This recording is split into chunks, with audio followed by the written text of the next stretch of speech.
이게 다 뭐냐? 누가 저 더러운 백정의 딸년을 종가 안에 들였느냐? 날카로운 비명이 터져 나왔지만 마당의 노인관 세게는 말이 없었습니다. 아들 둘에 이어 마지막 남은 장손마저 검은 피를 토하며 죽어가는 절망의 순간, 바로 그때 모두가 외면하던 백정의 딸이 그 더러운 손으로 약초를 빻기 시작했습니다.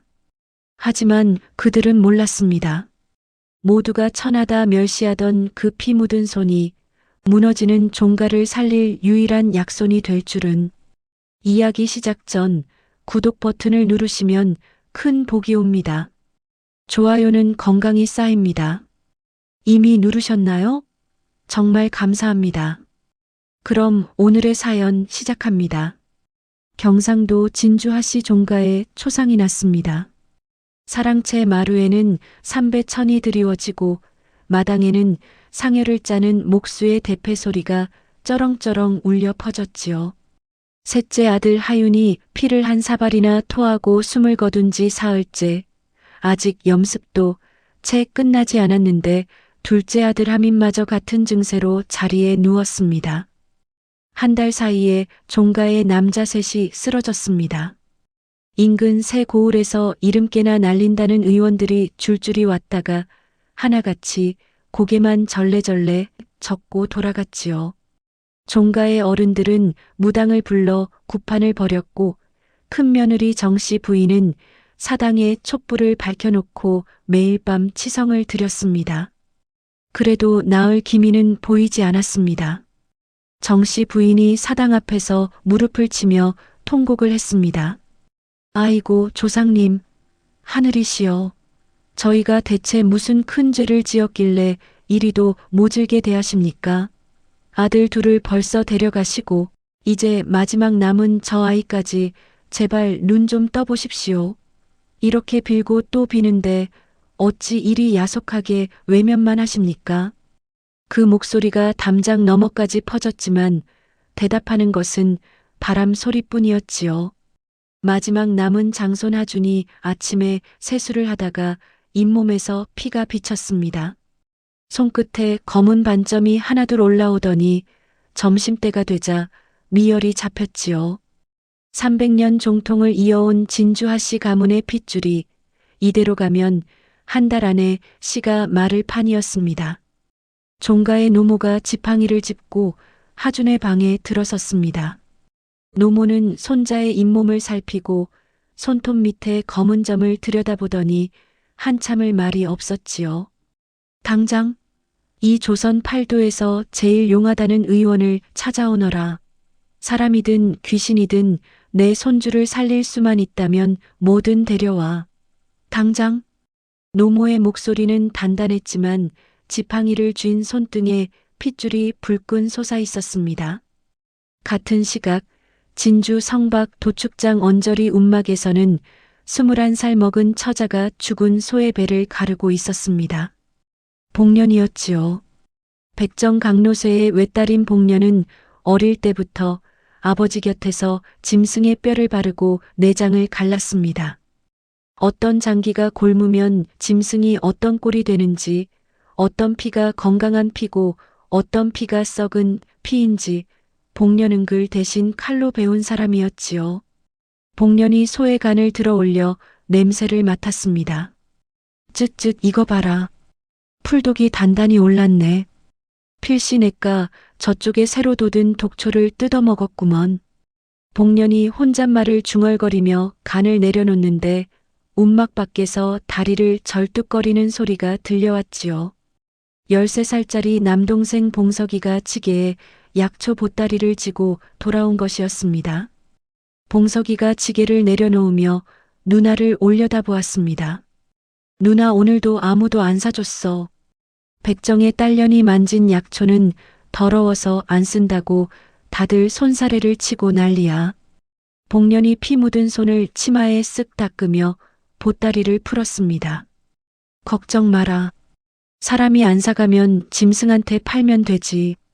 짐승 기르는 사람들은 약초 귀한 줄 알거든. 내일이면 다 팔릴 게다. 복년에게는 약초를 팔아서 갚아야 할 빚이 있었습니다. 3년 전 아버지 강노세가 현감 조만영의 소를 도축하는 과정에서 탈이 났지요. 소값을 물어내라는 현감의 추궁에 강노세는 빈문서에 손도장을 찍었고 그 빚은 3년이 지나도록 반도 갚지 못한 채 이자만 불어나고 있었습니다. 복년이 장터에 약초를 내다 팔아 겨우겨우 이자를 막고 있는 형편이었지요.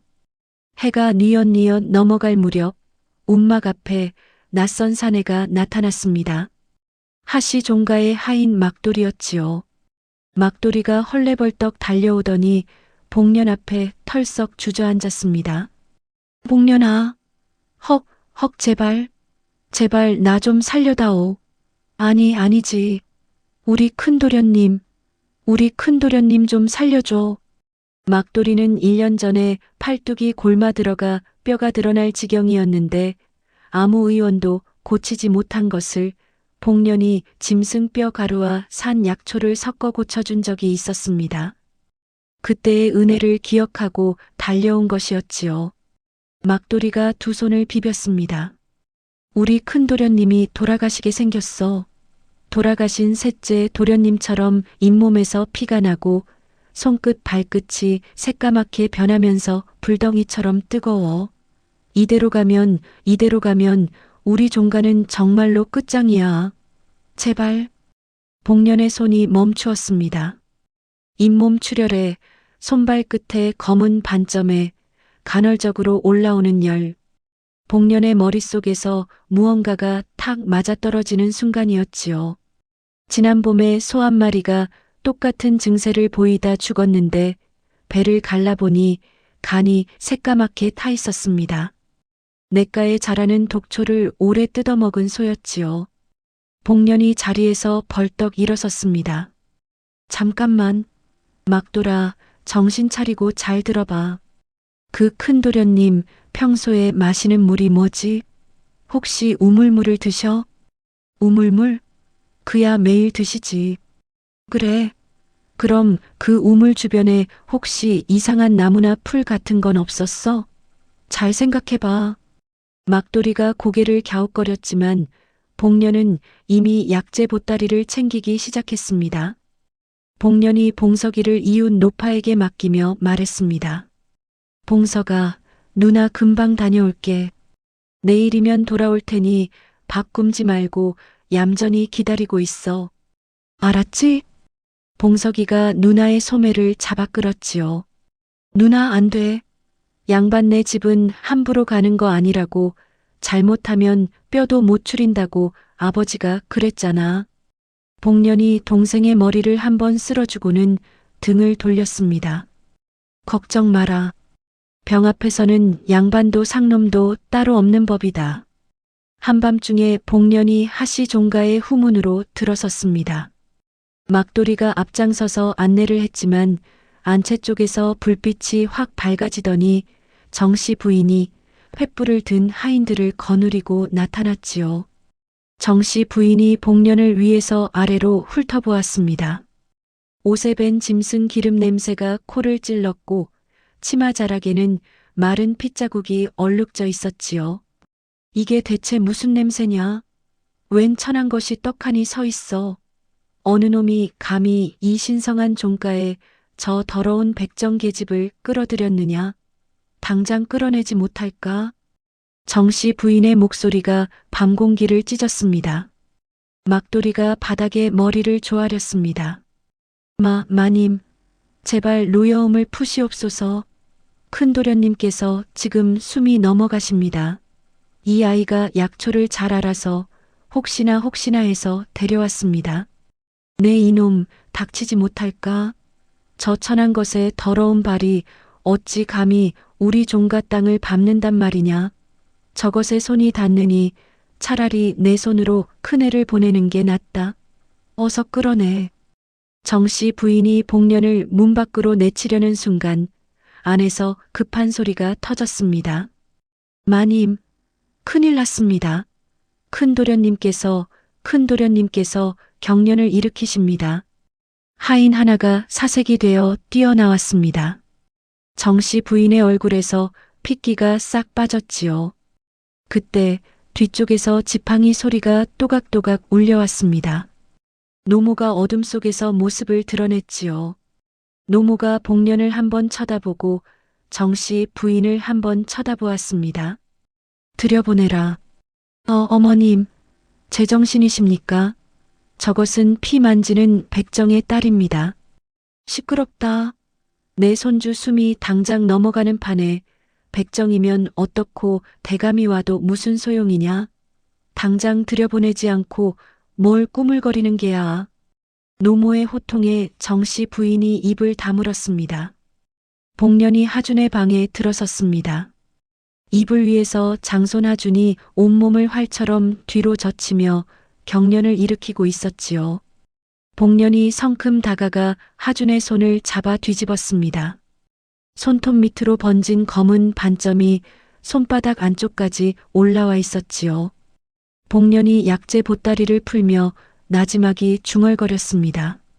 늦었으면 큰일 날 뻔했네. 그 목소리는 작았지만 방 안의 모든 사람이 들었습니다. 백정의 딸이 양반 종가의 장손 곁에 무릎을 꿇고 앉은 밤. 진주하씨 300년 역사에서 이런 일은 처음이었지요. 복년이 하준의 방에서 첫 밤을 꼬박 세웠습니다.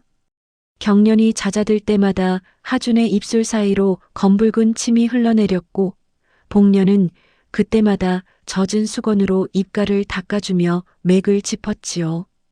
구토물의 빛깔, 소변의 냄새, 눈꺼풀 안쪽의 핏줄 색깔. 복년은 사람의 몸에서 짐승의 몸에서 보았던 것과 같은 흔적을 하나하나 찾아내고 있었습니다. 날이 밝자 복년이 막도리를 불렀습니다.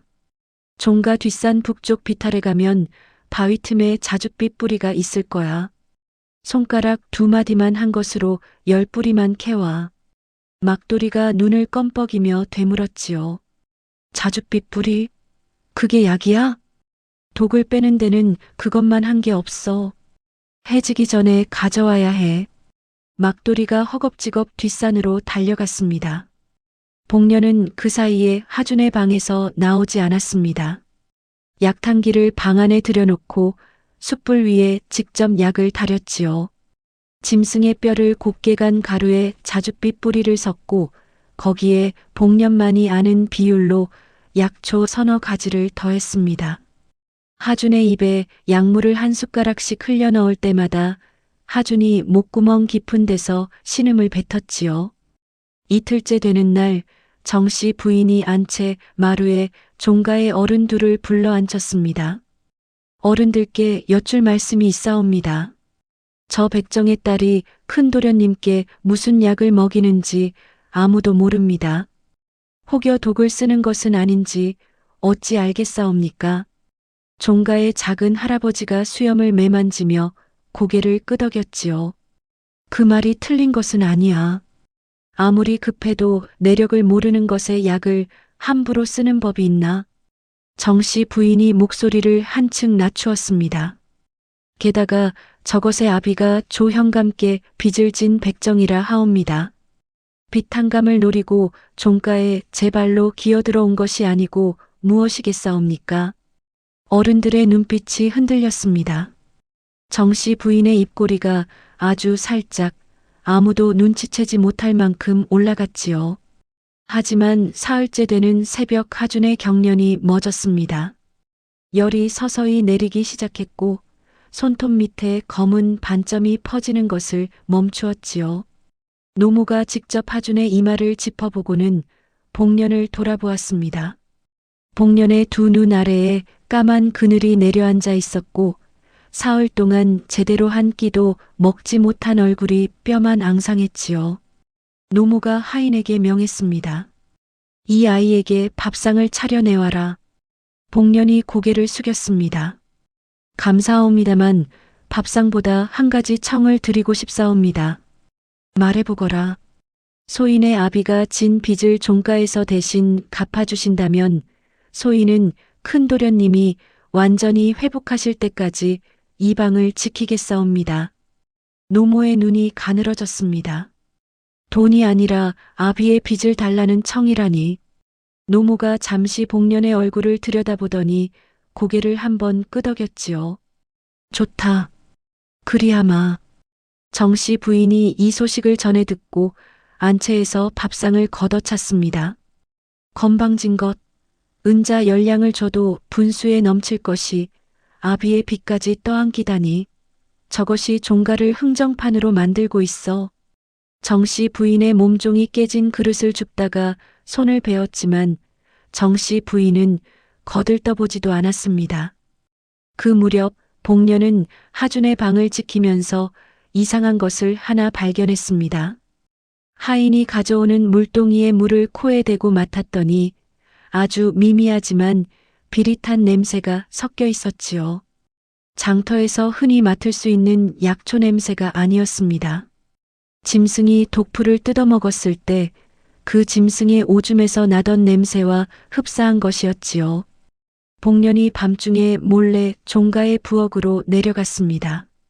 부뚜막 위에 물독을 열어 냄새를 맡고 곳간에 쌓인 쌀가마를 하나하나 살폈지요. 다시 앞마당을 가로질러 우물로 갔습니다. 우물 둘레에 심어진 키 작은 관목에 잎사귀를 한 장 뜯어 손가락으로 비볐더니 손끝에 미끈한 수액이 묻어났습니다. 복년이 그 수액을 코에 가져다 대는 순간 미간이 확 좁혀졌지요. 이것이었습니다. 우물물에 섞여 있던 비릿한 냄새의 정체. 이 관목의 뿌리가 땅속으로 뻗어 우물의 지하수에 독을 흘려보내고 있었던 것이지요. 하루 이틀이 아니라 몇 년에 걸쳐 천천히 스며든 독이 그 물을 매일 마시는 종가 남자들의 간과 콩팥을 서서히 망가뜨린 것이었습니다. 복년의 머릿속이 빠르게 돌아갔습니다. 이것을 당장 밝히면 종가 안에서 누가 이 나무를 심었는지가 문제가 되지요. 밝히지 않으면 하준의 목숨을 살려놓아도 다시 독에 중독될 것이고요. 복년은 관목에 잎사귀 몇 장을 품에 넣고 우선 하준이 먹는 물부터 바꾸기로 마음을 정했습니다. 다음 날 아침 복년이 종가 하인들 앞에서 선언했습니다. 오늘부터 큰도련님이 드실 물과 음식은 모두 제가 직접 길어오고 직접 만들겠습니다. 부엌을 관장하는 것은 안살림의 핵심이었고 그것은 곧 정씨 부인의 영역이었지요. 하인들 사이에서 숨죽인 웅성거림이 번졌습니다. 소식을 전해 들은 정씨 부인이 안채에서 나와 복년 앞에 섰습니다. 네가 무엇인데 종가의 부엌에 손을 대겠다는 거냐? 복년이 고개를 숙인 채 대답했지요. 마님, 큰도련님의 병이 음식에서 비롯되었을 수도 있사옵니다. 원인을 찾으려면 큰도련님이 입에 넣는 것을 하나하나 가려야 하옵니다. 그래서 네가 가리겠다? 백정의 딸이 양반 종가의 수저를 놓겠다? 정씨 부인의 목소리가 점점 높아졌습니다. 마당에 있던 하인들이 고개를 떨구었지요. 그때 뒤편에서 노모의 지팡이 소리가 또각또각 울렸습니다. 며느리, 입 다물어라. 노모가 복년 앞으로 다가왔습니다. 이 아이가 하겠다는 대로 두어라. 손자가 죽고 나서 체면을 차릴 텐가. 정씨 부인의 입술이 파르르 떨렸지만 노모의 눈빛 앞에서 더는 말을 잇지 못했지요. 정씨 부인이 치맛자락을 움켜쥐고 안채로 돌아서는 뒷모습을 복년은 고개를 숙인 채 눈만 들어 지켜보았습니다. 하인들 사이에서 줄이 갈라지기 시작한 것은 바로 그날부터였습니다. 노모 편에 선 하인들은 복년의 지시를 따랐고 정씨 부인의 신복들은 복년이 부엌에 나타날 때마다 등을 돌렸지요. 종가의 앞마당은 눈에 보이지 않는 금이 슬슬 갈라지고 있었습니다. 하준은 나날이 회복되고 있었습니다. 열흘째 되던 날 하준이 처음으로 몸을 일으켜 방문 밖에 볕을 쐬었지요. 복년이 약사발을 들고 방에 들어서자 하준이 복년을 말없이 바라보았습니다. 내 성이 무엇이냐? 복년이 약사발을 내려놓으며 대답했지요. 강가이옵니다. 강가라. 어디 강가냐? 성박 도축장 옆 강노쇠의 딸이 옵니다. 방 안의 공기가 한순간 굳었습니다. 하준의 눈빛이 미세하게 흔들렸지요. 도축장, 백정, 강노쇠. 하준이 입을 열었다가 다시 다물었습니다. 복녀는 하준의 그 침묵이 무엇을 뜻하는지 모를 리가 없었지요. 복년이 약사발을 하준 앞에 밀어놓고 일어섰습니다. 약이 식기 전에 드시옵소서. 복년이 방문을 닫고 마루로 나왔을 때 복년의 손이 치마 속에서 가늘게 떨리고 있었습니다. 하지만 복년은 발걸음을 멈추지 않았지요. 이 종가에서 살아남으려면 감정보다 쓸모가 먼저라는 것을 복년은 백정의 딸로 태어난 날부터 알고 있었습니다. 보름이 지나고 하준이 마루 끝에 걸터 앉아 햇볕을 쬐 수 있게 되었을 무렵 종가 대문 앞에 가마 하나가 멈추었습니다. 인근 고을의 현감 조만영이었지요. 문안 인사를 왔다는 명목이었지만 조만영의 눈은 대문을 들어서는 순간부터 종가의 구석구석을 훑고 있었습니다. 조만영이 사랑채에 앉아 차를 한 모금 마시며 입을 열었습니다. 종가의 괴질이 돈다는 소문이 고을까지 퍼졌더이다. 장손 도련님은 좀 어떠하시오? 종가의 작은 할아버지가 대답했지요. 다행히 차도가 있소이다. 현감께서 먼 걸음을 해주시니 감사할 따름이요. 허허, 이웃간의 당연한 도리 아니겠소? 다만 조만영이 찻잔을 내려놓으며 목소리를 한 톤 낮추었습니다. 종가의 사정이 어렵다는 이야기도 들었소이다. 혹시 낙동 강변 논이 있지 않소? 그 논을 맡아서 관리해 드릴 수도 있을 텐데. 작은 할아버지의 눈꼬리가 실끝 움찔했습니다. 30마지기 논은 하씨 종가의 가장 큰 재산이었지요. 조만영이 노리는 것이 무엇인지 눈치 빠른 사람이라면 단박에 알아챌 수 있었습니다. 작은 할아버지가 말을 돌리며 자리를 피했고 조만영은 웃음을 거두지 않은 채 사랑채를 나섰지요. 조만영이 대문을 나서려다 앞마당 쪽에서 걸어오는 복년과 마주쳤습니다. 복년이 약재 보따리를 안고 부엌 쪽으로 가던 참이었지요. 조만영의 발이 딱 멈추었습니다. 복년의 얼굴을 아래서 위로 천천히 훑더니 코를 한번 킁킁거렸지요. 옷에 밴 짐승 기름 냄새는 아무리 빨아도 완전히 지워지지 않는 것이었습니다. 조만영의 눈이 가늘어졌습니다. 네가 혹시 강노쇠의 딸이 아니더냐? 복년의 손가락이 보따리 끈을 꽉 움켜쥐었지요. 소인은 종가에서 심부름을 하는 사람이옵니다. 심부름? 백정의 딸이 양반 종가에서 심부름이라. 조만영이 복년의 어깨 너머로 앞마당을 한번 훑어보았습니다. 그리고 아무 말 없이 코웃음 한 번을 치고는 대문 밖으로 나갔지요. 복년은 조만영의 뒷모습이 완전히 사라질 때까지 그 자리에 서 있었습니다. 보따리를 쥔 손등에 핏줄이 도드라질 만큼 힘이 들어가 있었지요. 조만영은 복년의 정체를 그 자리에서 문제 삼지 않았습니다. 더 큰 이득을 위해 패를 품에 넣어두는 것이 조만영의 방식이었지요. 가마에 올라 발을 내리기 전에 조만영이 수행아전에게 나지막이 의조렸습니다. 강노쇠의 딸이 하씨 종가에 붙어 있다. 재미있는 일이 생기겠구만. 며칠 뒤 복년에게 다른 일이 닥쳤습니다. 노무가 복년을 불러 종가의 오래된 광을 정리하라는 지시를 내린 것이지요. 광 안에는 먼지가 켜켜이 쌓인 괴짝들이 수십 개 놓여 있었고 어떤 것은 자물쇠가 녹슬어 열리지도 않았습니다. 복년은 하인 둘을 데리고 이틀에 걸쳐 광을 정리했지요. 괴짝 속에서 나온 것은 대부분 묵은 토지 문서와 소작 장부였습니다. 복년이 글을 모르는 것은 아니었지요. 아버지 강노쇠가 어릴 적 절에 맡겨두어 해 동안 글을 배우게 한 덕에 복년은 천자문 정도는 읽을 수 있었습니다.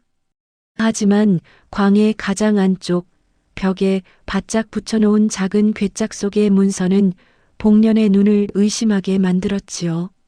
족보였습니다. 하씨 가문의 족보가 두 벌이 들어 있었는데 하나는 종가 사당에 모셔둔 것과 같은 것이었고 다른 하나는 그보다 훨씬 오래된 누런 종이에 적힌 것이었지요. 복년이 두 족보를 나란히 펼쳐놓고 한 글자 한 글자 대조했습니다. 4대 전 조상의 이름이 달랐습니다. 현재 족보에는 벼슬 이름이 적혀 있었지만 오래된 족보에는 그 자리에 아무 벼슬도 없었지요. 복년의 시선이 괴짝 밑바닥에 깔려있던 또 다른 문서로 옮겨갔습니다. 토지 문서였는데 관인이 찍힌 자리를 손가락으로 문질러 보니 먹이 약간 번져 있었지요. 진짜 관인이라면 번지지 않을 먹이였습니다. 하씨 가문은 4대 전에 족보를 고쳐 상민의 흔적을 지웠고 토지 문서의 관인까지 꾸며낸 것이었지요. 복년의 손이 잠시 멈추었습니다. 이 문서가 세상에 나가면 진주하씨 300년 양반의 간판이 하루아침에 깨지는 것이었지요. 복년은 두 족보와 토지 문서를 원래 자리에 돌려놓고 괴짝을 다시 잠갔습니다. 하지만 핵심 내용은 낱낱이 머릿속에 새겨 넣었지요. 한편 조만영이 움직이기 시작했습니다. 복년의 아버지 강노세가 장터에서 약초를 팔고 돌아오는 길에 관아에 포졸 4세개 둘러싸였지요. 미납된 빚을 갚지 않았다는 명목이었습니다. 강노세가 두 팔이 뒤로 묶인 채 관아로 끌려갔고 소식은 그날 밤 복년에게 전해졌습니다. 막돌이가 숨을 헐떡이며 뛰어왔지요. 복년아, 큰일 났어. 너의 아버지가 관아에 잡혀갔어. 조 형감이 빚을 당장 갚지 않으면 곤장을 치겠다고. 복년이 약탕기를 내려놓은 손이 공중에서 멈추었습니다. 복년은 당장 종가를 나서려 했습니다. 약재 보따리를 챙기고 후문으로 달려가는데 안에서 비명이 들렸지요. 큰 도련님이 또 피를 토하셨습니다. 복년의 발이 후문 앞에서 딱 멈추었습니다. 하준의 상태가 다시 나빠진 것이었습니다. 아직 독이 완전히 빠지지 않은 상태에서 무리하게 몸을 움직인 탓이었지요. 복년이 뒤를 돌아보았습니다. 안채 쪽에서 하인들이 허둥대는 소리가 들렸고 후문 너머로는 어둠 속에 아버지가 갇혀있을 관아의 방향이 아득히 보였지요. 복년이 눈을 감았습니다. 한참을 그 자리에 서 있다가 복년이 후문에서 몸을 돌려 안채 쪽으로 걸어갔습니다. 아버지를 구하려면 하준이 살아있어야 했지요. 하준이 죽으면 종가는 복년을 내칠 것이고 내쳐진 백정의 딸에게는 아버지를 빼낼 힘이 어디에도 없었습니다. 복년이 하준의 방으로 들어서자 정씨 부인이 이미 방 안에 있었습니다. 정씨 부인이 복년을 보자마자 자리에서 벌떡 일어났지요. 이것이 약을 쓴다더니 병이 도로 도진 게 아니냐? 어머님, 전현의 아비가 관아에 잡혀간 죄인이옵니다. 죄인의 딸을 종가에 두었으니 이 꼴이 난 것이옵니다. 정씨 부인이 노모를 향해 이마가 바닥에 닿도록 엎드렸습니다. 저것을 당장 내쫓으시옵소서. 저것이 하루만 더 이 집에 있으면 큰 도련님의 목숨도 장담하지 못하옵니다. 방 안에 있던 하인들이 숨을 죽였지요. 노모가 지팡이를 쥔 손으로 이마를 짚으며 한숨을 내쉬었습니다. 종가의 작은 할아버지가 방 밖에서 입을 열었지요. 형수님, 큰 며느리 말도 일리가 있소. 아비가 죄인인 것을 어찌 덮겠소. 노모의 눈이 방 안을 한 바퀴 돌았습니다. 편을 들어줄 사람이 하나도 없다는 것을 복년도 알아차렸지요. 복년이 무릎을 꿇고 이마를 바닥에 대었습니다. 한 가지만 여쭙겠사옵니다. 소인을 내보내시면 큰 도련님의 약을 누가 짓겠사옵니까? 방안이 조용해졌습니다. 복년이 고개를 들지 않은 채 말을 이었지요. 사흘만 더 주시옵소서.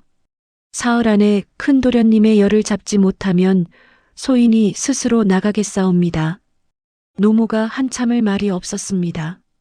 정씨 부인의 입이 다시 열리려는 순간 노모가 지팡이를 마루에 탁 내리쳤지요. 사흘이다. 그 두 글자에 방 안의 공기가 얼어붙었습니다. 정씨 부인이 치맛자락을 부여잡고 일어서더니 복년을 스쳐 지나가며 나지막하게 내뱉었지요. 사흘 뒤에 내 꼴이 어찌 되는지 두고 보마. 복년은 고개를 숙인 채 그 말을 들었습니다. 정씨 부인의 발소리가 멀어지고 방 안에 복년과 하준 둘만 남았지요. 하준이 이불 위에서 가쁜 숨을 몰아쉬며 복년을 바라보았습니다. 내 아비가 잡혀갔다며. 복년이 약탕기 뚜껑을 열며 대답했지요. 도련님부터 살려야 아비도 살 수 있사옵니다. 그래서 남은 거냐? 복년이 약사발에 약물을 따르는 손을 멈추지 않았습니다. 도련님, 약이 식사옵니다.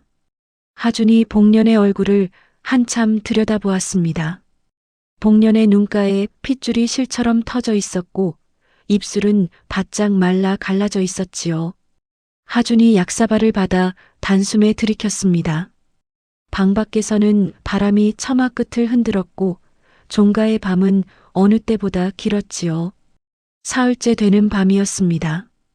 복년이 하준의 이마에 얹은 수건을 갈아주고 맥을 짚었지요.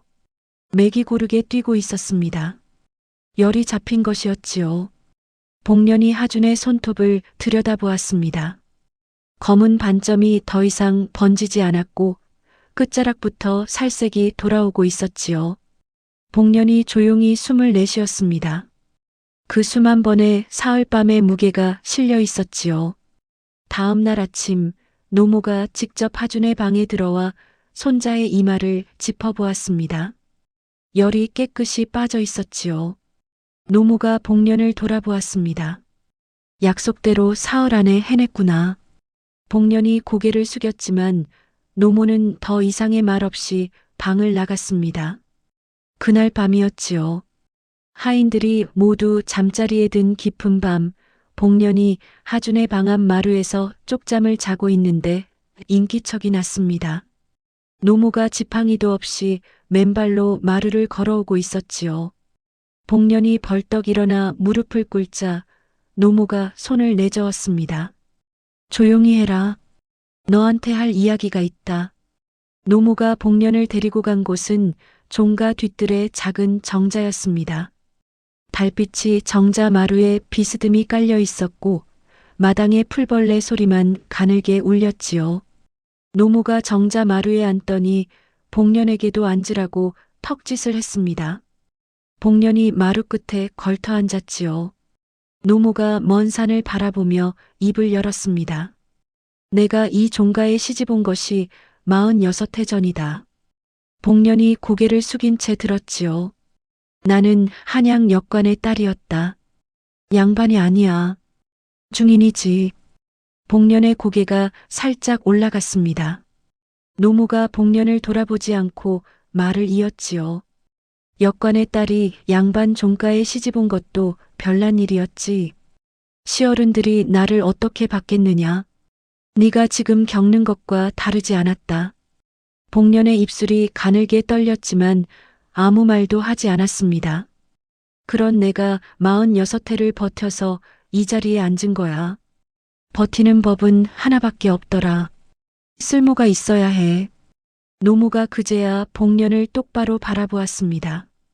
네가 광에서 무엇을 보았는지 나는 안다. 복년의 숨이 멈추었지요. 족보 말이다. 2벌짜리.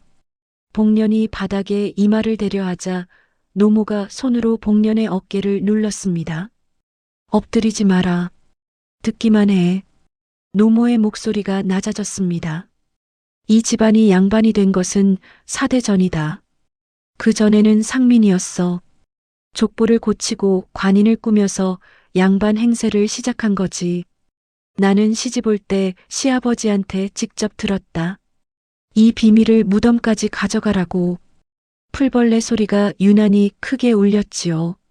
그래서 나는 가져가려 했어. 그런데 네가 먼저 찾아버렸구나. 복년이 조심스럽게 입을 열었습니다. 소인은 아무에게도 말하지 않았사옵니다. 알고 있다. 네가 말할 사람이었으면 벌써 말했겠지. 노모가 복년의 눈을 들여다보았지요. 내가 너한테 거래를 하나 하마. 노모가 품에서 작은 주머니를 꺼냈습니다. 안에는 은자 20냥이 들어 있었지요. 이것으로 내 아비의 빚을 갚아라. 내 이름으로 조형감에게 서찰을 보내마. 복년이 눈을 크게 떴습니다. 대신 조건이 있다. 그 족보와 토지 문서 이야기는 내 뱃속에 묻어라. 그리고 이 종가에 남아서 내 손자를 끝까지 돌봐라. 복년이 한참을 말없이 노모의 얼굴을 올려다보았습니다. 달빛 아래 노모의 주름진 얼굴에는 위엄도 있었지만 그 밑에 오랜 세월의 고단함이 켜켜이 쌓여 있었지요. 역관의 딸로 양반 종가의 시집와 46해를 버틴 사람. 복년이 천천히 고개를 숙였습니다.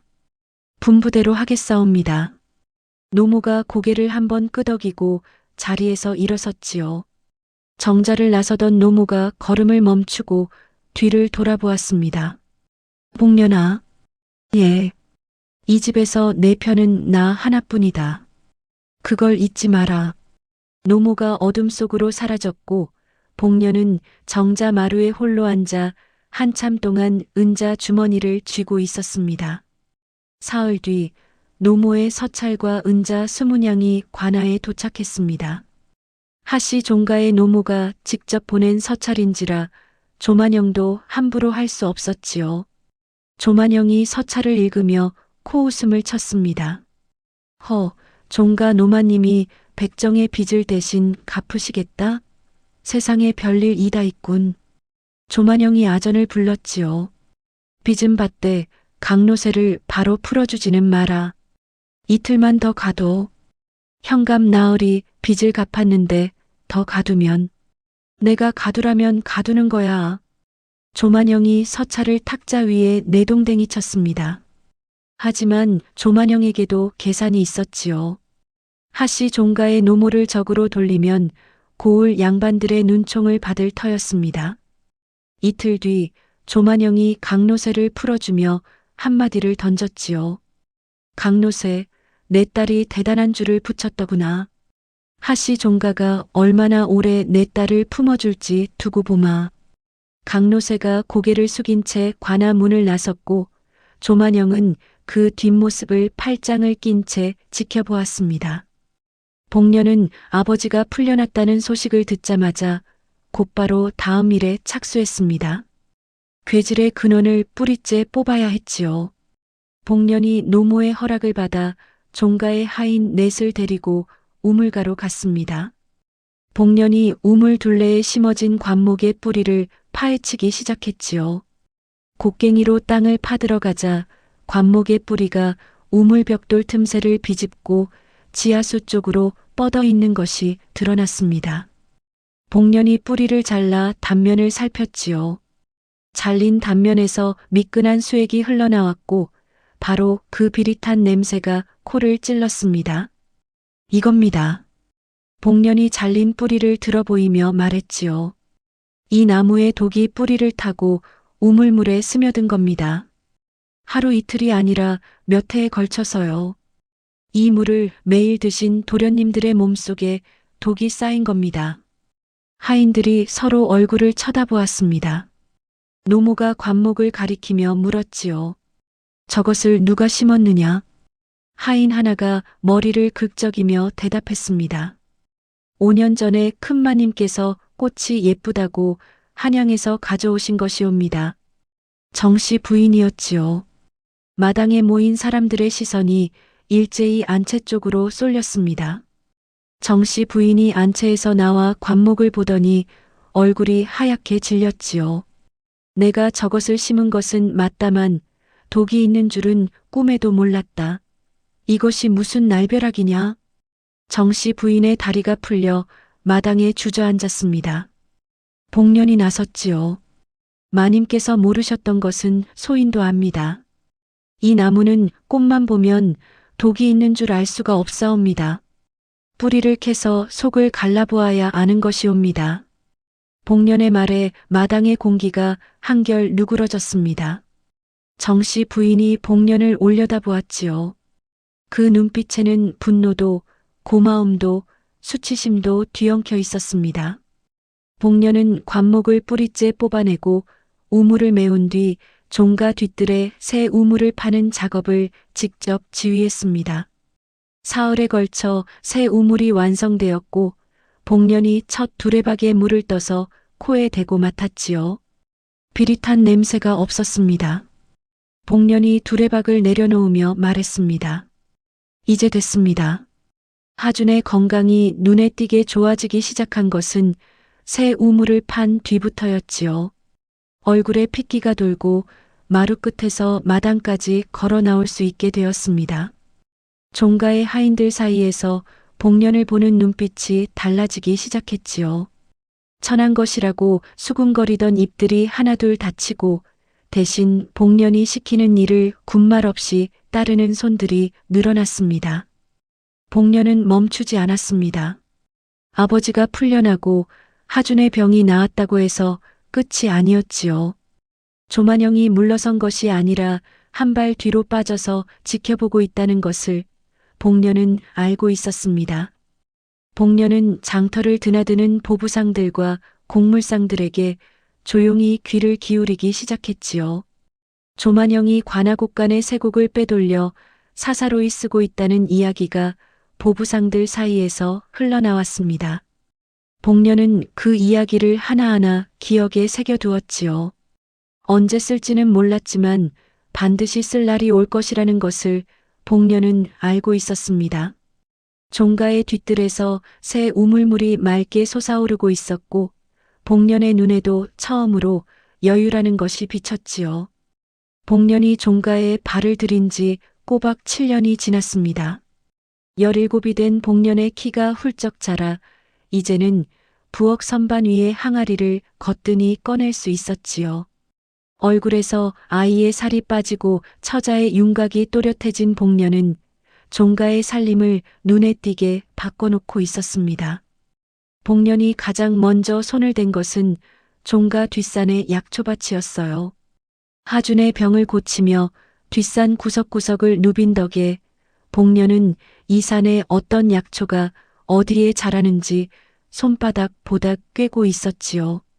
하인 둘을 데리고 뒷산 남쪽 비탈에 약초밭을 일구었습니다. 감초, 작약, 당귀, 황귀. 복년은 짐승을 다루며 터득한 감각으로 흙의 습기와 볕의 양을 재어 약초마다 자리를 달리 잡았어요.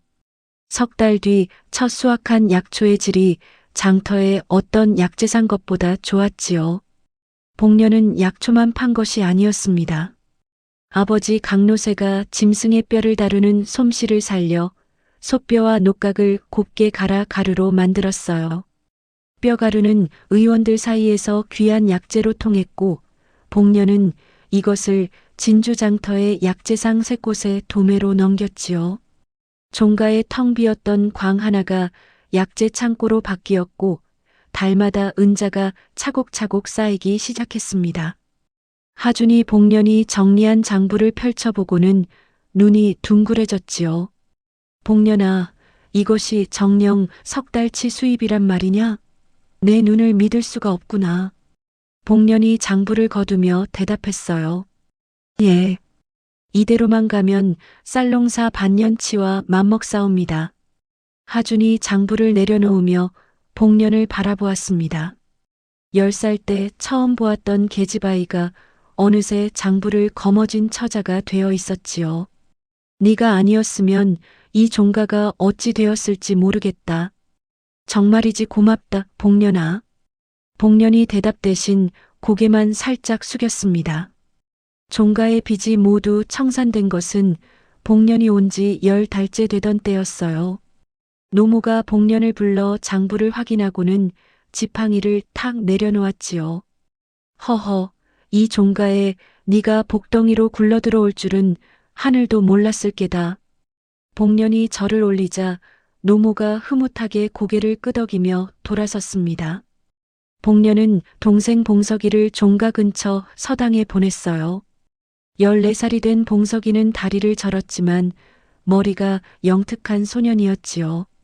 서당의 훈장이 처음에는 백정의 아들을 받으려 하지 않았지만 복년이 서당에 약재를 석 달치 대겠다고 하자 마지못해 문을 열어주었습니다.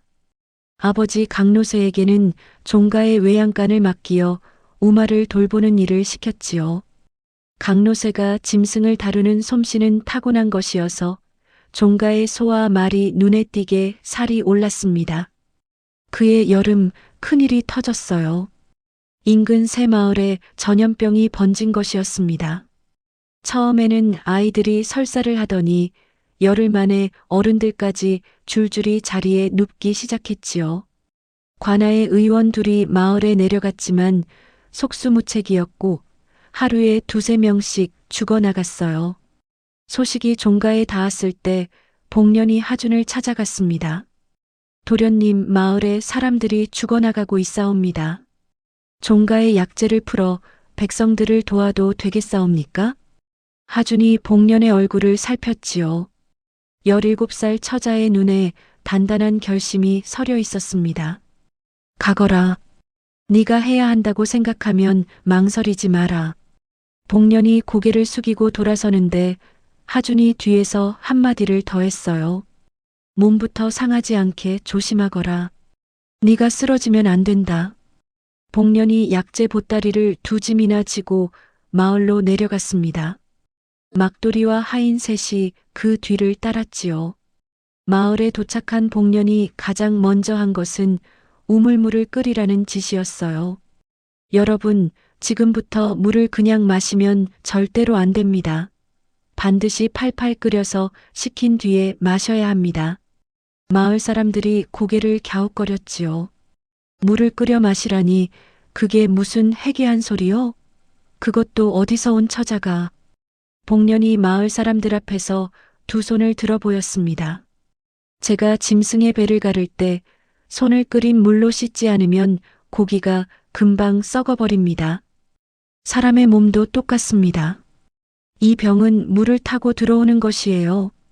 의원들이 콧방귀를 뀌었지만 복년은 개의치 않았지요. 복년은 환자들의 토사물과 배설물을 마을 밖에 구덩이를 파서 묻게 하고 환자가 쓰던 그릇과 이불은 끓는 물에 삶게 했습니다. 그리고 직접 환자들의 방을 돌았어요. 맥을 짚고 혀 밑에 색깔을 살피고 배를 눌러 어디가 아픈지를 짚어냈지요. 짐승의 몸에서 병든 장기를 찾아내던 손이 사람의 몸 위에서도 똑같이 움직였습니다. 환자마다 증세에 맞게 약을 달리지었고 중한 환자에게는 밤새 곁을 지키며 약을 먹였어요. 열흘이 지나자 결과가 나타나기 시작했지요. 복년이 관리한 마을에서는 사망자가 뚝 끊겼습니다. 옆 마을에서는 여전히 사람이 죽어나가고 있었지만 복년이 손을 댄 곳에서는 자리에 누웠던 환자들이 하나둘 일어나기 시작했어요. 소문이 삽시간에 퍼졌지요. 하씨 종가에 신통한 약손이 있다더라. 죽어가는 사람도 살려낸다더라. 처음에는 수군거림이었지만 보름이 지나자 사람들이 복년을 찾아 종가 앞까지 줄을 섰습니다. 인근 새 마을뿐 아니라 먼 고을에서까지 소문을 듣고 찾아온 것이었지요. 복년은 누구에게든 같은 정성으로 약을 지었고 돈이 없는 사람에게는 약값을 받지 않았어요. 사람들이 복년을 부르는 이름이 생겼습니다. 하씨 종가의 약손이라고요. 전염병이 잦아든 뒤로 2년이 더 흘렀습니다. 복년의 나이 19이 되었지요. 10살에 종가의 후문을 넘어 들어온 아이가 어느덧 종가의 안살림을 도맡아 꾸려가는 처자가 되어 있었어요. 하준이 복년을 사랑채로 불렀습니다. 복년이 마루에 무릎을 꿇자 하준이 평소와 다른 목소리로 입을 열었지요. 복년아. 복년이 고개를 들었어요. 하준이 복년의 이름을 부르는 것은 늘 있는 일이었지만 그날의 목소리에는 무언가 다른 무게가 실려 있었습니다. 나와 혼인해 주겠느냐? 마루 위의 공기가 멈추었지요. 복년의 손끝이 치마 위에서 미세하게 떨렸어요. 도련님, 소희는 백정의 딸이옵니다.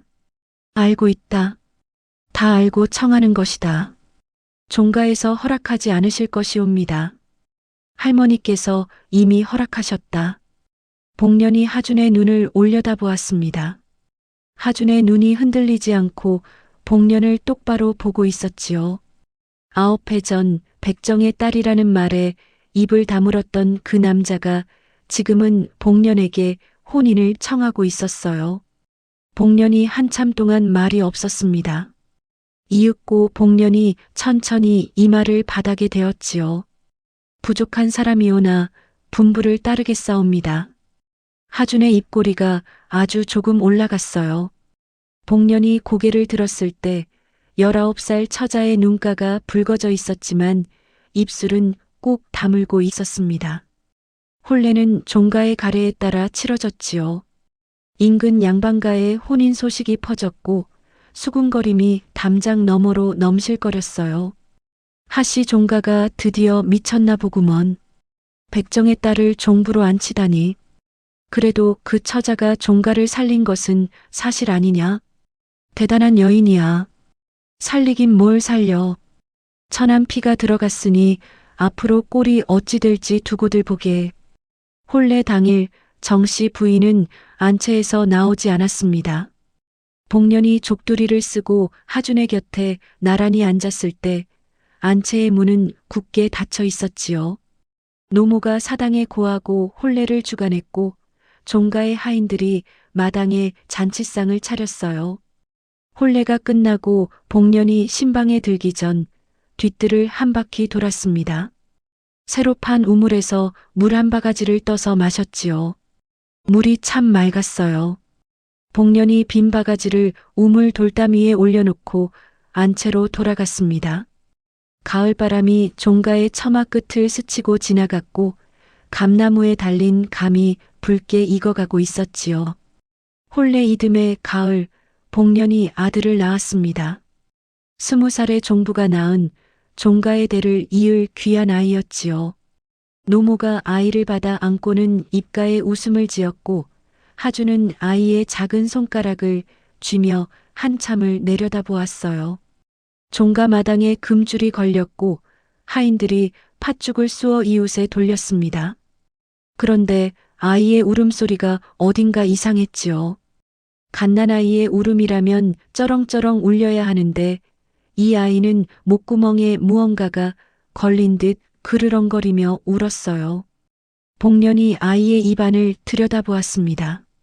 혀 밑이 유난히 붉었고 숨을 들이쉴 때마다 갈비뼈 사이가 쑥쑥 들어갔지요. 젖을 물려도 아이가 제대로 빨지 못했어요. 입에 물었다가 놓았다가를 반복하더니 이내 지쳐서 잠이 들곤 했습니다. 복년이 밤마다 아이를 안고 앉아 젖을 먹이려 했지만 아이는 한 번에 서너 모금을 넘기지 못했지요. 복년의 저고리가 밤마다 젖으로 흥건해졌지만 아이의 백가죽은 날로 홀쭉해져만 갔어요. 100일이 지나도 아이는 또래의 반도 자라지 못했습니다. 고개를 가누지 못했고 온몸에 원인 모를 붉은 반점이 하나둘 돋기 시작했지요. 복년이 불러들인 의원이 아이를 한참 진찰하더니 고개를 저었어요. 마님, 이 아이는 선천적으로 기혈이 몹시 허약하게 태어났습니다. 타고난 것이라 약으로는 한계가 있사옵니다. 복년이 의원의 소매를 잡았지요. 의원님, 그게 무슨 말씀이십니까? 방법이 정녕 없단 말이옵니까?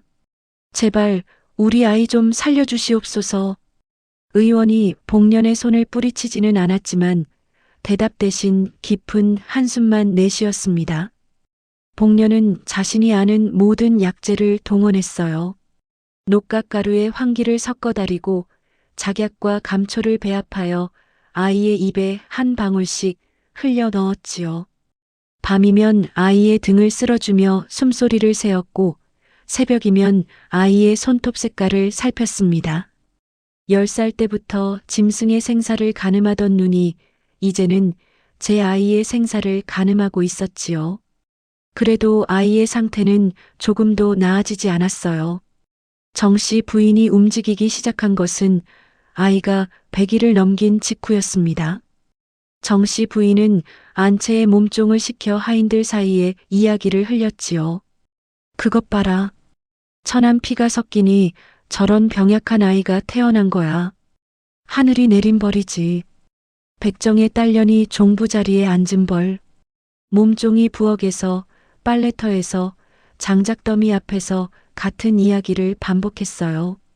하인들 사이에서 시작된 수군거림은 독처럼 담장을 넘어 마을로 퍼져나갔습니다. 들었나? 하씨 종가 종부가 낳은 아이가 병약하다더라. 쯧쯧, 천한 피에 저주가 내린 것이야. 그러게 백정의 딸을 들이면 안 된다고 했잖아. 장터에서, 우물가에서, 서당 앞에서 같은 말이 돌고 돌았지요. 인근 양반가의 부인들이 하씨 종가와 거리를 두기 시작했어요. 안부 인사를 보내오던 서찰이 뚝 끊겼고 명절에 주고받던 선물도 오지 않았습니다. 결정적인 타격은 혼담이었지요. 하씨 가문의 둘째 딸에게 혼담이 오가고 있었는데 상대 집안에서 갑자기 말을 끊었어요. 천한 피가 섞인 가문과는 결코 사돈을 맺을 수 없다는 이유였습니다. 종친들이 들고 일어났지요. 종가의 사랑채에 하씨 문중의 어른 5이 모였어요. 작은 할아버지가 방석 위에 팔짱을 끼고 앉아 입을 열었습니다. 하준아, 더는 두고 볼 수가 없다. 내 장가 한번 잘못 들인 일로 온 문중이 화를 입고 있어. 이걸 어쩔 셈이냐? 하준이 고개를 숙인 채 말이 없었지요. 종친 중 가장 나이 많은 어른이 부채로 바닥을 탁 쳤습니다. 당장 종부를 내보내고 아이는 절에 맡겨라. 그것만이 가문을 살리는 유일한 길이다. 하준의 손이 무릎 위에서 굳게 주먹을 쥐었어요. 큰어른, 복녀는 이 종가를 살린 사람입니다. 어찌 그런 말씀을 하십니까?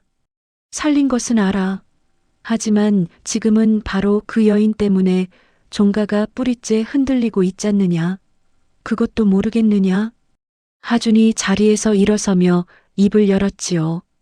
복년을 내보내시라 한다면 저 또한 이 종가를 나가겠습니다. 종친들의 얼굴이 일그러졌어요. 뭐라고? 이놈이, 장손이라는 놈이 종가를 나가겠다니 지금 네가 제정신이냐? 하준은 등 뒤로 쏟아지는 고함을 뒤로하고 사랑채를 나가버렸습니다. 그날 밤 복년이 아이를 안고 안채 마루에 앉아 있었어요. 하준이 그 옆 마루 끝에 걸터 앉았지요. 아이의 거친 숨소리만이 부부 사이의 침묵을 채웠습니다. 복년이 먼저 입을 열었어요. 여보, 제가 나가면 될 일이에요. 저 때문에 당신까지 이런 고초를 겪을 수는 없사옵니다. 하준이 고개를 돌려 복년을 보았지요. 나가서 어디로 갈 건데? 이 어린 것을 데리고, 아이를 데리고 성 밖으로 가겠어요. 약방이라도 하나 차려서 먹고 살 수 있사옵니다. 하준의 목소리가 단단했습니다. 안 된다. 네가 나가면 나 또한 이 종가에 남아있을 이유가 없어. 복년이 아이의 이마를 손등으로 짚었어요. 미열이 잡혀 있었지요. 복년의 입술이 파르르 떨렸지만 울음은 나오지 않았습니다. 그 무렵 조만영이 다시 나타났어요. 가명의 감찰을 무사히 넘긴 조만영이 오히려 한 자리 더 올라 군수 자리를 얻은 것이었지요. 조만영이 관아에 정식 공문을 올렸습니다. 하씨 종가의 종부가 천민 출신 백정의 딸이니 양반 가문의 기강을 어지럽힌 죄를 엄히 묻겠다는 내용이었어요. 공문이 종가에 도착한 날 노모가 공문을 읽다가 지팡이를 놓쳤지요. 지팡이가 마루 바닥에 떨어지는 소리가 종가 안에 울렸습니다. 안으로는 아이의 병과 종친들의 반발, 밖으로는 관의 공문. 하씨 종가가 안팎으로 쪼개지고 있었어요. 그날 밤 복년은 아이를 재우고 방 안에 홀로 앉았습니다. 두 손을 무릎 위에 올려놓았지요. 20살의 손이 떨리고 있었어요. 그 손을 꽉 쥐었다가 폈다가를 몇 번이나 반복했습니다. 복년이 자리에서 일어나 약재 창고로 향했지요. 선반 위에 약재 항아리들을 하나하나 살폈지만 아이를 살릴 약은 이 안에 없었어요. 복년이 항아리 뚜껑을 닫으며 나지막이 중얼거렸습니다. 한양으로 가야 한다. 10살의 양반 종가의 후문을 넘었던 그 아이가 이제는 제 아이를 살리기 위해 한양길을 넘으려 하고 있었지요. 복년이 한양행을 결심한 것은 그 다음 날 아침이었습니다. 노모를 찾아가 무릎을 꿇었지요. 할머님, 이 아이를 살리려면 한양의 어이를 만나야 하옵니다. 진주에서는 더 이상 방도가 없사옵니다. 노모가 복년의 얼굴을 한참 들여다보았습니다. 밤새 잠을 못 잔 얼굴이었지만 눈빛은 흔들리지 않았지요. 노모가 방 안에서 서찰 한 통을 꺼냈습니다. 한양 숭례문 안쪽 약재 골목에 박노인이라는 사람이 있다. 어이를 지낸 사람인데 지금은 벼슬을 내놓고 은거하고 있지. 내 친정 오라비와 벗이었던 사람이야.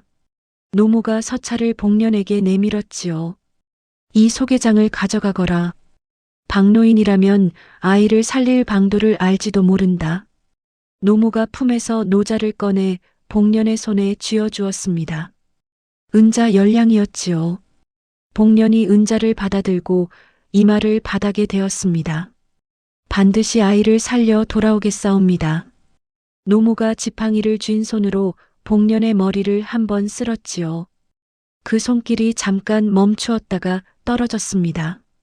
하준이 대문 앞까지 복년을 배웅했습니다. 복년이 아이를 포대기에 업고 약재 보따리를 어깨에 걸었지요. 하준이 복년의 보따리 끈을 고쳐 메어주며 말했습니다. 길에서 무리하지 마라. 도련님, 종친 어른들이 또 찾아오시면 그건 내가 처리할 테니 신경 쓰지 말고 가. 복년이 고개를 한번 끄덕이고 돌아섰지요. 대문을 나서는 복년의 등 뒤로 하준이 한참을 서 있었지만 복년은 뒤를 돌아보지 않았습니다. 진주에서 한양까지는 열흘 길이었습니다. 복년은 아이를 업고 하루에 70리씩 걸었지요. 낮에는 큰 길을 따라 걷고 밤에는 주막에서 아이에게 약을 먹이며 쪽잠을 잤습니다. 아이가 밤마다 그르렁거리며 보챌 때면 복년이 등을 토닥이며 밤길을 걸었지요. 걸으면 아이가 잠이 들었기 때문이었습니다. 닷새째 되는 날 고갯길에서 비를 만났습니다. 복년이 아이를 품 안에 꼭 안고 저고리로 감싸비를 막았지요. 복년의 등짝이 흠뻑 젖었지만 아이의 포대기는 마른 채로 고개를 넘었습니다.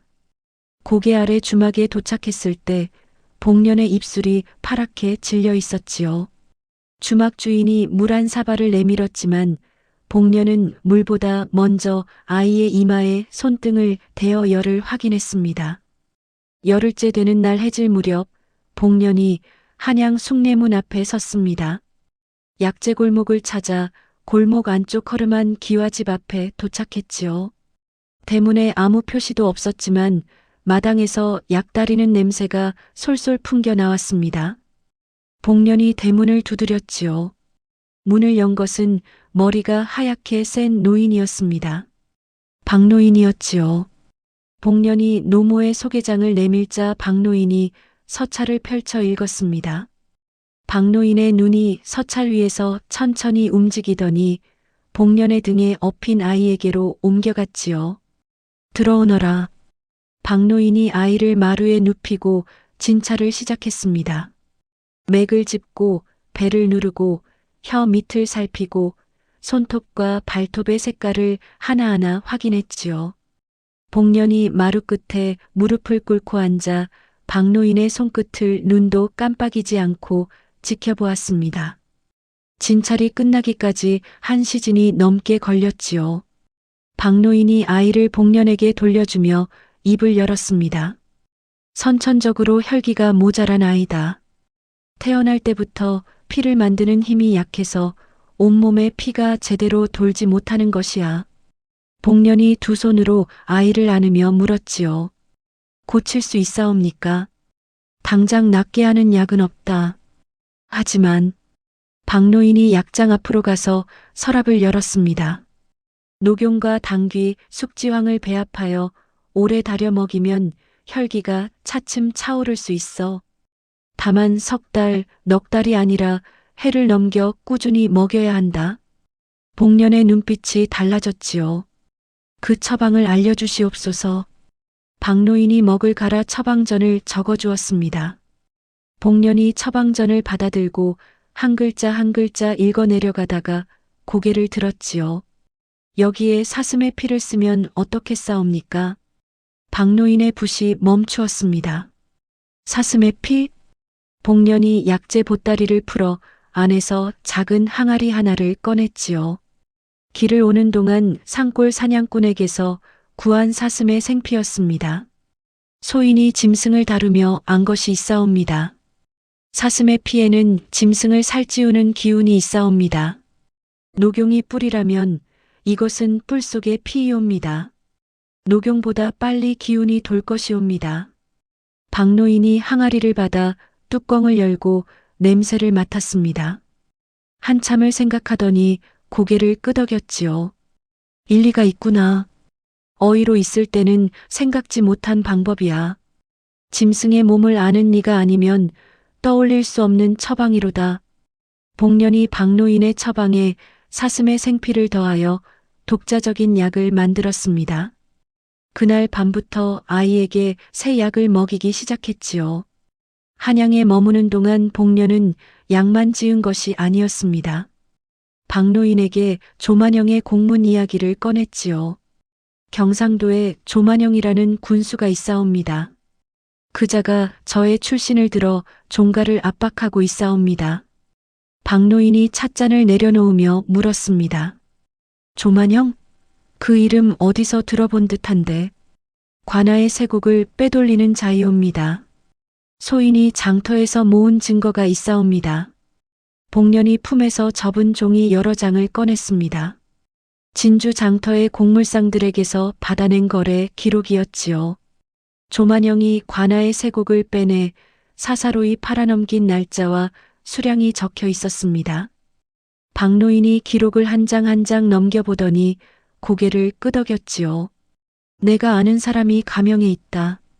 관찰사의 측근인데 이 기록을 넘겨주마. 박노인의 손을 거쳐 조만영의 비리 기록이 가명에 도착했습니다. 가명에서 조만영에 대한 감찰이 시작되었지요. 조만영은 자신의 세곡 횡령이 드러날 위기에 처하자 허둥대기 시작했습니다. 하시 종가에 대한 공문을 유지하면 가명의 눈이 더 집중될 것이 뻔했지요. 조만영이 이를 악물고 공문을 스스로 철회했습니다. 한편 복년은 노모에게 서찰을 보냈습니다. 광에 있는 족보 원본과 토지 문서를 은밀히 처리하라는 내용이었지요. 노모가 서찰을 읽고 그날 밤 광에 들어가 문서를 꺼내 아궁이 불에 넣었습니다. 오래된 종이가 타들어가는 소리가 부엌에 가득했고 노모는 제가 될 때까지 아궁이 앞을 지켰지요. 하씨 가문의 비밀이 연기가 되어 사라졌습니다. 복년이 아이를 데리고 한양을 떠난 것은 한 달 뒤였습니다. 아이에게 새 약을 먹인 지 한 달이 넘자 아이의 얼굴에 처음으로 혈색이 돌기 시작했지요. 젖을 빠는 힘이 세졌고 울음소리에서 그르렁거리는 소리가 줄었습니다. 박노인이 대문 앞에서 복년을 배웅하며 말했지요. 약을 끊지 마라. 해를 넘겨야 한다. 복년이 깊이 절을 올렸습니다. 은혜를 잊지 않겠사옵니다. 열흘 뒤 복년이 아이를 업고 종가 대문 앞에 섰습니다.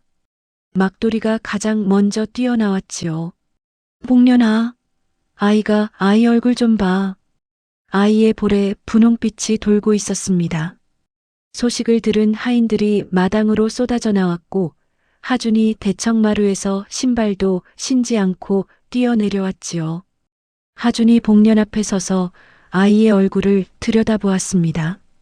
아이가 하준을 올려다보며 작은 손을 내밀었지요. 하준이 그 손을 잡았습니다. 하준의 눈가가 붉어졌지만 하준은 고개를 돌려 하늘을 올려다보았지요. 종친들이 아이의 회복 소식을 듣고 하나둘 입을 다물기 시작했습니다. 천안피의 저주라고 떠들던 소리가 쏙 들어갔지요. 정씨 부인은 자신이 퍼뜨린 소문이 되래 종친들 사이에서 문제가 되었습니다. 가문의 안살림을 맡은 사람이 집안 망신을 자처했다는 질책이 종친 어른들 입에서 나온 것이지요. 노모가 종가 안채의 종친 어른들과 정씨 부인을 불러 앉혔습니다. 노모가 지팡이를 마루에 한번 내리치고 입을 열었지요. 오늘부터 종가의 안살림은 종부 복년에게 넘긴다. 정씨 부인의 얼굴이 하얗게 질렸습니다. 어머님, 며느리, 네가 이 종가에서 한 일을 내가 다 모를 줄 알았더냐. 노모의 눈이 정씨 부인을 똑바로 쏘아보았지요. 정씨 부인의 입술이 파르르 떨렸지만 노모의 눈빛 앞에서 한마디도 하지 못했습니다. 종친 어른들도 고개를 숙인 채 아무도 이의를 달지 않았지요. 복년이 마루 한쪽에 무릎을 꿇고 앉아 이마를 바닥에 대었습니다. 부족하오나 최선을 다하겠사옵니다. 그날 저녁 복년이 안채의 열쇠 꾸러미를 넘겨받았습니다. 광의 열쇠, 곡간의 열쇠, 부엌의 열쇠. 종가의 모든 문이 복년의 손안에 들어온 것이지요. 백정의 딸이 명실상부한 진주하씨 종가의 안주인이 된 밤이었습니다. 세월이 물처럼 흘렀습니다. 복년이 종가에 처음 발을 들인 것이 엊그제 같은데 어느덧 30해가 지나 복년의 나이 쉰을 넘겼지요. 머리카락에 서리가 내렸고 눈가에 잔주름이 깊어졌지만 복년의 두 손은 여전히 약재를 다듬고 맥을 짚는 손이었습니다. 복년의 아들은 건강하게 자랐지요. 어릴 적 그르렁거리던 숨소리는 자취를 감추었고 20살에 서당에서 장원을 했습니다. 20의 과거를 보아 단번에 급제를 했고 한양에서 벼슬길에 올랐지요. 박노인에게서 배운 의술 지식과 어머니에게서 물려받은 꼼꼼한 성정이 합쳐져 아들은 백성의 질고를 아는 관리가 되었습니다. 동생 봉석이는 종가의 도움으로 진주장터에 약재상을 차렸지요. 다리를 절었지만 머리가 영특했던 소녀는 30이 넘어 경상도에서 손꼽히는 약재 거간이 되었습니다. 봉석이의 약재상에는 복년이 가르쳐준 약재 분류법이 고스란히 남아 있었지요. 솥뼈가루를 곱기에 따라 세 등급으로 나누는 법, 녹용의 진이를 단면의 색으로 가리는 법, 모두 백정의 딸이 짐승의 뼈를 바르며 터득한 지식이었습니다. 아버지 강노쇠는 몇 해 전에 세상을 떠났지요. 종가의 외양간에서 소와 말을 돌보다가 어느 겨울 아침에 외양간 건초 더미 위에서 조용히 눈을 감았습니다. 복년이 아버지의 손을 잡았을 때 강노쇠의 손바닥에는 평생 칼자루를 쥐어 생긴 굳은 살이 두껍게 박혀 있었지요. 복년이 그 굳은 살을 한참 어루만졌습니다. 장례를 치를 때 복년이 하준에게 청을 했지요. 아버지를 종가 뒷산 가족묘에 묻어도 되겠사옵니까? 하준이 잠시 말이 없었습니다. 백정이 양반 가문의 묘역에 묻히는 것은 전례가 없는 일이었지요. 하준이 복년의 얼굴을 바라보았습니다. 복년의 눈가에 눈물 자국이 말라붙어 있었지만 복년은 울고 있지 않았지요. 하준이 고개를 끄덕였습니다. 그리하자. 종친 어른 몇이 눈살을 찌푸렸지만 입 밖으로 내는 사람은 없었지요. 강노쇠의 무덤이 종가 뒷산 가족묘 한편에 자리를 잡았습니다. 복년이 직접 비석을 세우지는 않았지만 무덤 앞에 작은 돌 하나를 놓았지요. 그 돌 위에 복년이 칼끝으로 두 글자를 새겼습니다. 강씨. 그것으로 충분했습니다. 하주는 여전히 복년 곁에서 학문을 즐기는 선비로 살았지요. 과거의 뜻이 있었지만 병약한 몸 때문에 포기했던 하주는 복년 덕에 건강을 되찾은 뒤에도 벼슬길에 나서지 않았습니다.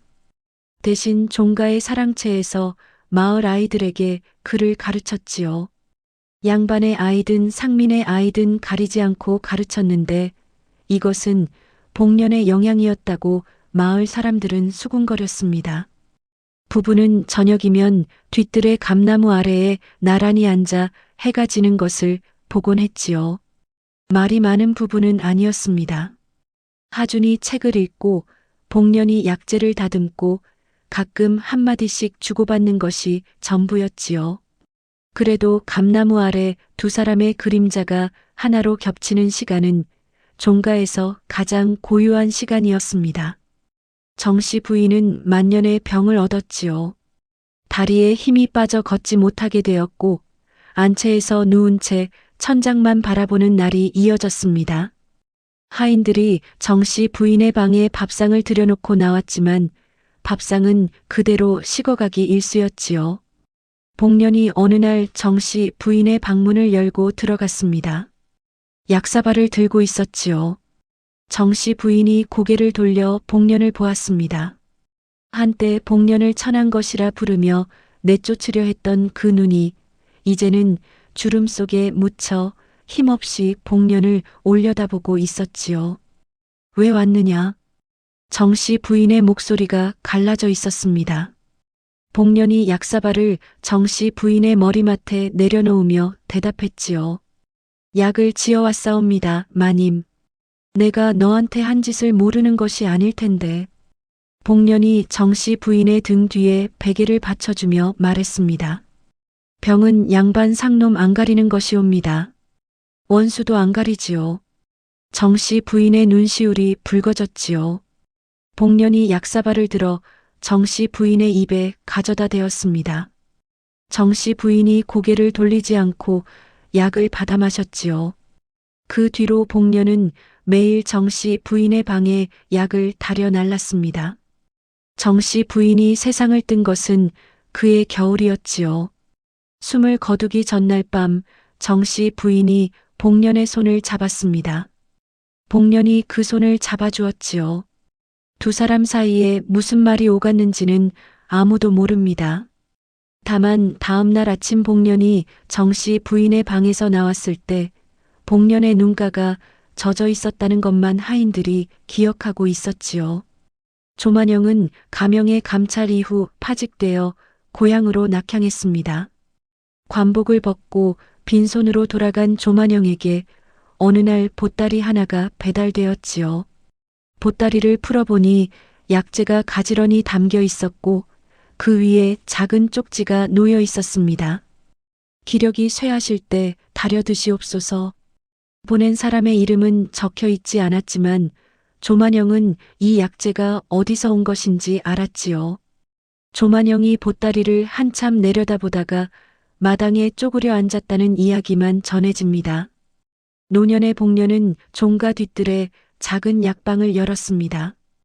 기와 3칸짜리 허름한 약방이었지만 약장 안에는 복년이 평생 모은 약재가 가지런히 놓여 있었지요. 복년은 그 약방에서 가난한 백성들을 무료로 치료했습니다. 양반이 오면 양반의 병을 고쳤고 노비가 오면 노비의 병을 고쳤지요. 상민이 오면 상민의 병을 고쳤고 아이가 오면 아이의 병을 고쳤습니다. 누가 와도 복년은 같은 정성으로 맥을 짚고 약을 지었지요. 마을 사람들이 복년을 부르는 이름이 바뀌었습니다. 처음에는 하시 종가의 약손이었지요. 그 다음에는 종가 마님이었고요. 마지막에는 그냥 큰어머니였습니다. 양반도 상민도 노비도 복년을 큰어머니라 불렀지요. 어느 가을날이었습니다. 감나무에 감이 붉게 익어가고 뒤뜰에 코스모스가 바람에 흔들리던 날이었지요. 복년이 약방 마루에 걸터앉아 뒤뜰의 감나무를 바라보고 있었습니다. 무릎 위에는 약재를 빻던 절구가 놓여 있었지요. 복년이 품 안에서 무언가를 꺼내 손에 쥐었습니다. 아버지 강노세가 평생 쓰던 낡은 도축 칼자루였지요. 칼날은 오래전에 빠졌지만 칼자루에는 강노세의 손때가 검게 배어 있었습니다. 복년이 그 칼자루를 두 손으로 감싸 쥐고 감나무를 바라보았지요. 바람이 불었습니다. 감나무 잎사귀가 우수수 떨어졌고 약방 마루 위에 잎사귀 그림자가 일렁거렸지요. 복년이 눈을 감았습니다. 두 손에 칼자루를 쥔 채 무릎 위에 절구를 올린 채 조용히 눈을 감았지요. 복년의 얼굴에 가을 햇살이 비스듬히 내려앉았고 입가에 아주 옅은 미소가 걸려 있었습니다. 그 뒤로 오래도록 진주 사람들은 하시 종가를 이렇게 불렀지요. 약손 종가. 300년 양반 가문의 이름 대신 백정의 딸이 남긴 이름이 종가의 간판이 된 것이었습니다. 종가의 사랑채 현판 옆에는 복년이 직접 쓴 글귀가 나란히 걸렸지요.